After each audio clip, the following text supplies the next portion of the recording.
Que a graça e a paz de nosso Senhor e Salvador Jesus Cristo seja contigo. Domingo 11 de agosto, vendo claramente. Marcos, no capítulo 8, dos versos 22 ao 26, temos o relato da cura de um cego.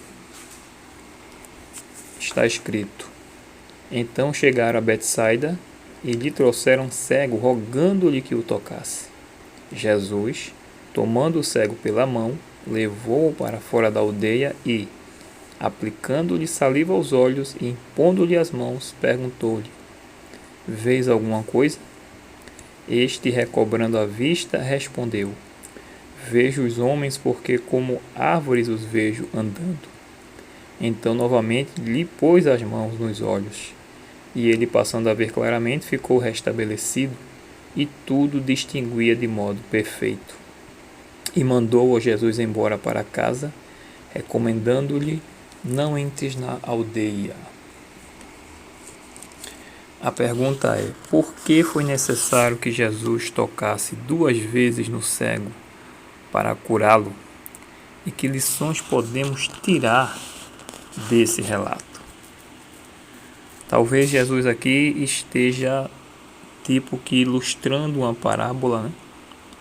Em formas de ações, ou seja, às vezes leva tempo para desenvolvermos a percepção espiritual. O que estava acontecendo também com os discípulos. Esse processo ilustra também que existe uma etapa, muitas vezes, no milagre. E em cada etapa devemos exercer a nossa fé. Assim como o cego, que não questionou após o primeiro toque, apenas respondeu o que Jesus lhe havia dito. Também é interessante o fato de Jesus o tomar pela mão, que demonstra sua compaixão pela deficiência. E logo a seguir, dos versos 27 ao 30, Jesus ele pergunta aos discípulos, no verso 28, no verso 27, Quem dizem os homens quem eu sou? E responderam: João Batista, outros Elias, mas outros alguns dos profetas. Então lhes perguntou: Mas vós, quem dizeis que eu sou? Respondendo Pedro, lhe disse: Tu és o Cristo. Advertiu-os Jesus de que a ninguém dissessem tal coisa a seu respeito, ou seja, advertiu para que ninguém dissesse que ele era o Cristo. E por que Jesus fez esse pedido ou deu essa ordem para que a ninguém dissesse isso? Porque naqueles dias de Jesus, a ideia do Messias ele tinha uma conotação política, devido à crença de que o Messias derrubaria o domínio romano. Só que Jesus não veio para ser esse tipo de Messias em nenhum momento. A Bíblia no Antigo Testamento relata isso. Por isso que ele pediu silêncio sobre sua identidade. E aí no tocante, ainda falando da forma como Jesus curou o cego, falando da questão da etapa, não que faltou poder para Jesus, como a lição ensina, mas é mais provável realmente que tenha sido uma ilustração, em ações para desenvolver exatamente a percepção espiritual que estava acontecendo com os discípulos. Eles precisavam entender que Jesus era sim o Messias, mas não da forma como eles aprenderam.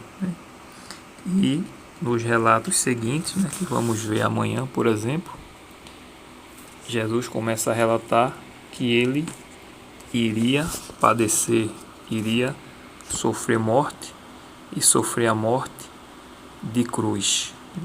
E os discípulos ainda, mesmo com Jesus relatando isso por várias vezes, eles ainda não compreenderam a missão de Cristo até que ele ressuscitou.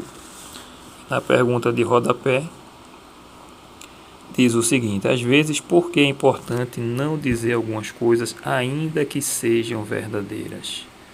Porque as pessoas não estão preparadas para ouvir.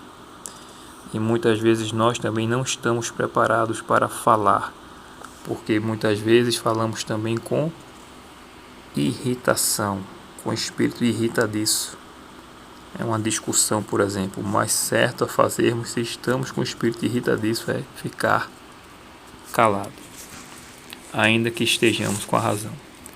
Que Deus te abençoe e amanhã veremos, se Deus permitir, o que Jesus ensinou sobre o custo do discipulado. Deus te abençoe e tenha um bom dia na presença de Jesus. Amém. Ele é Jeová, o Deus da criação. Ele é Jeová, Deus poderoso.